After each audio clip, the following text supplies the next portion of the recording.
Bikin hotel itu balik modalnya super lama. Tapi kenapa banyak konglomerat yang masih mau membuat hotel? Sedangkan kalau kita cek dari fakta yang ada, hotel bintang 3 sendiri, seperti contohnya adalah Best di Surakarta, mereka itu akan break even point setelah 8 tahun. Dan untuk hotel bintang 4 dan bintang 5 ke atas, seperti Raffles Hotel, itu membutuhkan waktu 12 tahun sampai akhirnya bisa balik modal. Tapi nggak semua, kadang-kadang ada yang bisa jauh lebih cepat juga. Well, seperti yang kita pikirkan, ini lama banget. Terus kenapa konglomerat itu masih tertarik untuk bangun hotel lagi di saat-saat sekarang? Seperti contohnya Haritanu dari MNC Group, 2016 dia bangun Oakwood Hotel sebanyak 114 kamar di Surabaya. 2022 dia menambah koleksi hotelnya, Park Hyatt, hotel berbintang 6 dengan nilai total 2,8 triliun. Beliau juga katanya akan membangun Tram Residence Lido, hunian elit yang dibangun di kawasan ekonomi khususnya dia juga. Nah, yang kedua adalah Pak Arman dari grup BCA yang pada tahun 1990 punya Padma Resort Legian sebanyak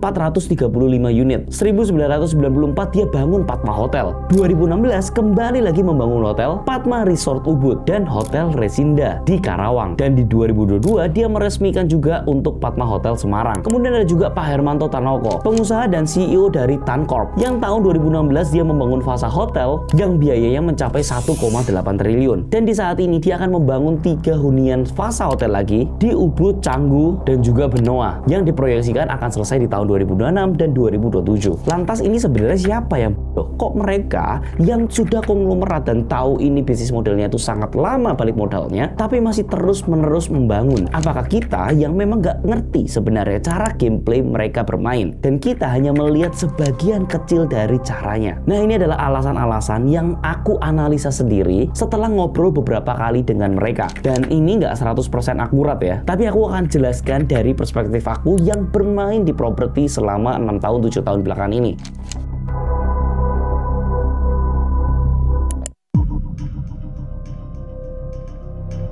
Yang pertama, hotel itu bisa meningkatkan branding dari diri kalian. Karena ketika kalian sudah masuk ke dunia konglomerat, kalian itu nggak akan dilihat lagi dari seberapa banyak mobil kalian, seberapa banyak rumah kalian, tapi yang akan dilihat itu adalah koleksi kalian. Apakah kalian itu punya hotel bintang 5 atau enggak? Dan prestigious ini sebenarnya bisa mendatangkan opportunity baru untuk kalian.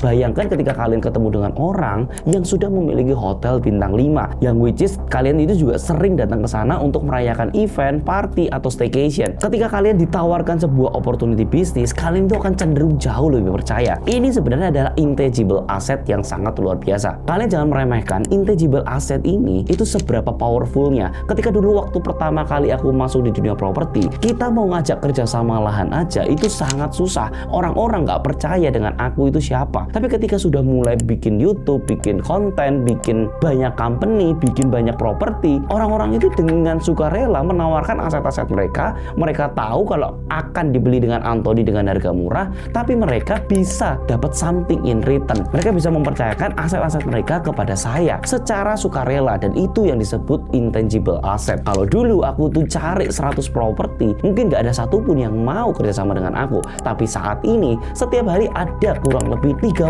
orang yang kontak untuk kerjasama dengan aku, yang sampai saat ini hanya beberapa aja yang aku pilih dan akhirnya terrealisasikan. Ini baru di level aku, apalagi kalau di levelnya konglomerat. Mereka akan dapat negosiasi atau best deals setiap transaksi secara gampang.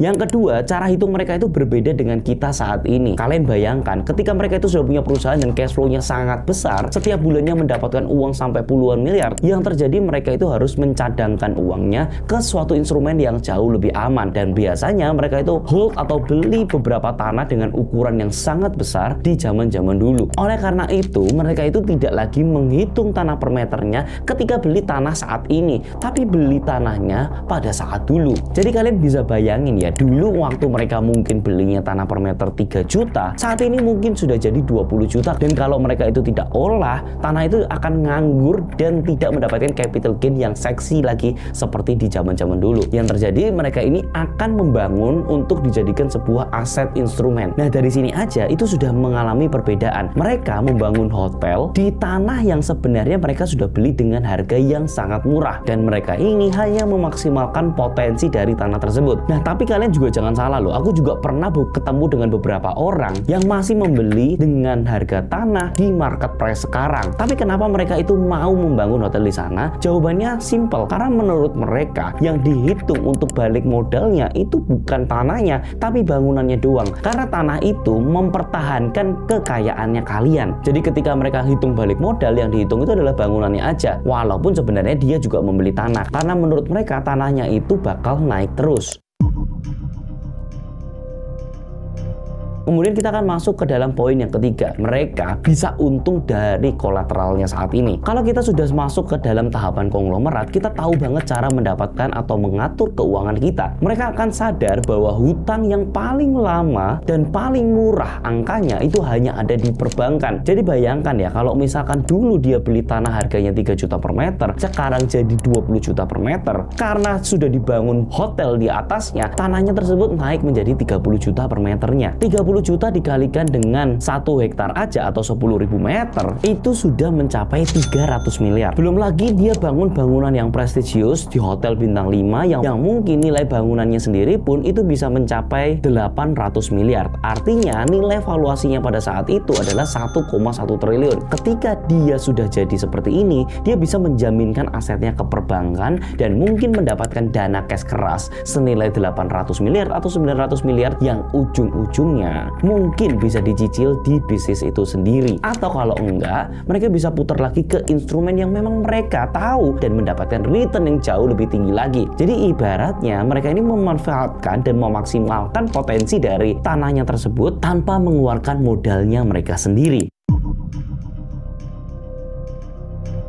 Dan yang keempat, ternyata kalau aku ngobrol sama mereka, hotel itu nggak selama itu balik modalnya. Apalagi di hotel-hotel bintang 5. Kenapa? Karena mereka itu sebenarnya nggak jualan kamar. Bagi sebagian orang, apalagi khususnya kita, ini tuh cuma tahu kalau misalkan hotel ini tempat buat nginep. Tapi kalian tahu nggak sih, aku tuh sering event atau workshop di salah satu hotel bintang 5 yang ada di Jakarta, yang punya 500 kamar, tapi okupansinya itu bisa dibilang sangat rendah. Okupansi mereka sendiri itu cuma 30%, 40% di hari-hari tertentu. Tapi kenapa mereka itu masih bisa survive? Jawabannya adalah mereka itu tidak banyak jualan kamar, tapi mereka banyak jualan meeting roomnya. Kalau kalian bayangin, ketika mereka itu jual kamar, satu kamarnya itu hanya 1 juta, keisi 40% dari 500 kamar, itu mereka cuma dapat omset dari 200 kamar, yaitu 200 juta satu harinya. Tapi kalau mereka itu menjual event, itu satu orangnya makan biaya kurang lebih 1 juta. Kalian bisa bayangkan kalau misalkan di lantai atasnya itu ada 6 tempat yang bisa dipakai, satu eventnya mereka bisa dapat 100 juta.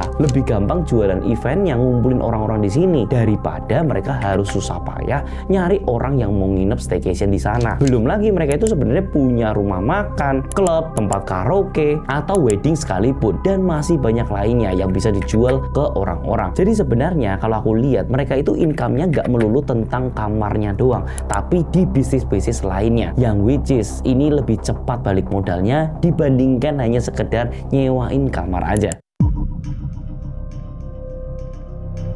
Dan kemudian kita akan masuk ke poin yang kelima, yaitu adalah valuasinya mereka secara mereka sudah IPO akan meningkat secara drastis. Bayangkan ya Bapak Ibu, kalau kalian punya rumah, kalian mau untung 50% dari hasil penjualannya aja, itu akan sangat-sangat berat. Kalaupun ada, itu kalian harus kena biaya potongan, biaya pajaknya, PPHTB, PPH, biaya notaris, dan lain-lain dengan sangat besar. Kurang lebih bisa memakan biaya sampai 10%. Jadi untung 50% aja itu bener-bener berat banget. Tapi bayangkan kalau kalian itu punya hotel ratusan miliar atau sampai triliunan, mau untung 10% aja, itu sangat-sangat berat. Apalagi kalau Bapak Ibu jualnya ke retail. Aku nggak yakin ada orang yang punya SPT sampai triliunan untuk membeli secara pribadi.